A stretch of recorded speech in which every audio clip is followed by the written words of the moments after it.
दिल्ली में कोरोना का कहर जारी है। बहुत ज़्यादा कोरोना बढ़ गया है और उसी के मद्देनज़र पिछले हफ्ते हम लोगों ने 6 दिन का लॉकडाउन लगाया था, जो कि कल सुबह 5 बजे ख़त्म हो रहा है। जिस तरह से तेज़ी से केसेस बढ़ रहे हैं दिल्ली के अंदर, उसको देखते हुए ये लॉकडाउन लगाना बहुत ज़रूरी हो गया था। ये एक तरह से आखिरी हथियार है कोरोना के से डील करने के लिए, लेकिन जिस तरह से केसेस बढ़ रहे थे, ये आखिरी हथियार इस्तेमाल करना ज़रूरी हो गया था। लेकिन अभी भी कोरोना का कहर जारी है और कोरोना कम नहीं हो रहा। तो इसीलिए उसके मद्देनज़र कई लोगों के भी, जनता के बीच में भी जब हम लोगों ने बात करने की कोशिश की, सबका मत यही है कि लॉकडाउन को भी और बढ़ाना चाहिए। तो लॉकडाउन को दिल्ली के अंदर 1 हफ्ते के लिए और बढ़ाया जा रहा है, अगले सोमवार को सुबह 5 बजे तक के लिए। इस दौरान हमने देखा, लॉकडाउन के दौरान की संक्रमण दर, पॉजिटिविटी रेट जिसको कहते हैं, ये लगभग 36-37% तक पहुंच गई। आज तक इतनी संक्रमण दर हमने दिल्ली में तो नहीं देखी, बाकी दुनिया भर में हो सकता हुई हो कहीं पे, लेकिन 36-37% तक संक्रमण दर पहुंच गई। पिछले 1-2 दिन से थोड़ी सी कम हुई है, आज 30 के नीचे आई है, 29 पॉइंट कुछ आई है। मैं ये नहीं कह रहा कि कोरोना ख़त्म होने की दिशा में जा रहा है, लेकिन ये अभी तथ्य हैं, अभी और कुछ दिन देखना पड़ेगा। हो सकता है बढ़ जाए, हो सकता है कम हो, लेकिन हम भगवान से प्रार्थना करते हैं कि कोरोना से हम लोगों को मुक्ति मिले। पिछले कुछ दिनों से हम देख रहे हैं कि दिल्ली में ऑक्सीजन की काफ़ी ज़्यादा समस्या हो रही है। दिल्ली में ऑक्सीजन की काफ़ी कमी महसूस हो रही है।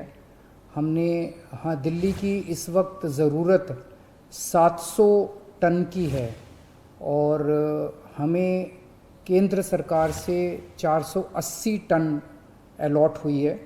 कल 10 टन और अलॉट किया केंद्र सरकार ने, 490 टन अब दिल्ली को अलॉट हुई है।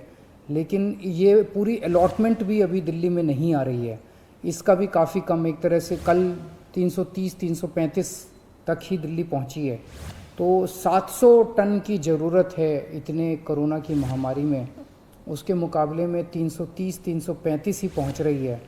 ये दिल्ली जो ऑक्सीजन की कमी है, दिल्ली के अंदर ऑक्सीजन पहुंच नहीं रही है, जगह जगह से जो ऑक्सीजन आनी है, ये एक बहुत बड़ा कारण है जो ऑक्सीजन की कमी जगह जगह अस्पतालों में महसूस हो रही है।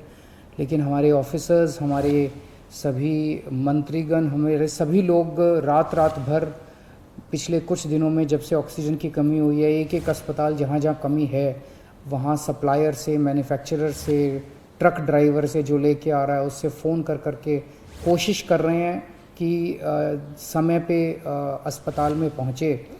मैं ये नहीं कहूँगा कि सारी कोशिशें कामयाब रही, कई जगह फेल भी हुए हम लोग, और कई जगह हम समय पे ऑक्सीजन पहुंचाने में हमारी टीम कामयाब भी हुई। तो सबसे पहले तो मैं उनको जो रात रात भर काम करके और अस्पतालों तक ऑक्सीजन पहुंचाने की जो लोग भी कोशिश कर रहे हैं, उन सबका मैं धन्यवाद करना चाहता हूं कि इतने मुश्किल समय में इतनी मेहनत कर रहे हैं। क्योंकि ऑक्सीजन इतनी इस वक्त कीमती है, इतनी कम है, तो उसका मैनेजमेंट करना बहुत ज़रूरी है।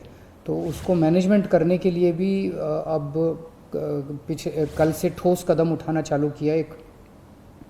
हमने एक वो पोर्टल टाइप बनाया है और ऑर्डर जारी कर दिए गए हैं, जिसमें हर 2-2 घंटे में मैन्युफैक्चरर से लेके और अस्पताल तक, एंड यूज़र तक, हर एक को 2-2 घंटे के अंदर अपनी ऑक्सीजन की पोजीशन बतानी पड़ेगी।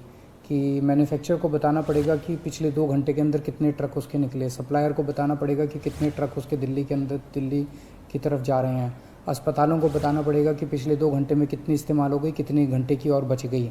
ये सारी चीज़ें ताकि दिल्ली सरकार को पता रहे कि कहाँ कमी आने वाली है। तो इसके अलावा केंद्र सरकार से काफ़ी सहयोग मिल रहा है। कल भी पूरा दिन केंद्र सरकार के अलग अलग मंत्रालयों के साथ हमारे ऑफिसर्स की टीम बैठी रही और दोनों टीमें, केंद्र सरकार और दिल्ली सरकार, अच्छे से मिलके काम कर रही हैं और कोशिश की जा रही है कि जो भी सप्लाईज़ आने में दिक्कत हो रही है, उन दिक्कतों को दूर किया जा सके। और मैं समझता हूँ कि आने वाले कुछ दिनों के अंदर ये बहुत ज़्यादा अफरा तफरी का जो आलम है ये ठीक हो जाना चाहिए। कल हम पूरी कोशिश कर रहे हैं कि जहाँ से भी, और केंद्र सरकार से तो मदद मिल रही है, और भी जहाँ से भी हम लोगों को ऑक्सीजन मिल सके, ऑक्सीजन के टैंकर मिल सके, पूरे देश से, दुनिया भर से हम पूरी कोशिश कर रहे हैं। कल देश के सभी मुख्यमंत्रियों को मैंने चिट्ठी लिखी है कि अगर आपके यहाँ, आपके राज्य में, गवर्नमेंट में या किसी कंपनी में कोई ऑक्सीजन की पॉसिबिलिटी हो तो हमें ऑक्सीजन मुहैया कराइए, ऑक्सीजन टैंकर मुहैया कराइए। कुछ एक राज्यों के साथ बातचीत भी शुरू हुई है। जब भी कुछ कॉन्क्रीट नतीजे आएंगे मैं आपको ज़रूर बताऊंगा। लेकिन बहुत ज़्यादा कठिन परिस्थिति है। इन कठिन परिस्थितियों के अंदर सब मिलके काम कर रहे हैं। मैं उम्मीद करता हूं कि ये जो इतनी बड़ी इमरजेंसी क्रिएट हो गई है, इससे हम लोगों को जल्द छुटकारा मिलेगा। बहुत बहुत शुक्रिया। हमसे जुड़े रहने के लिए हमारे YouTube चैनल को सब्सक्राइब करें और नई वीडियो की नोटिफिकेशन के लिए बेल आइकॉन को दबाएं।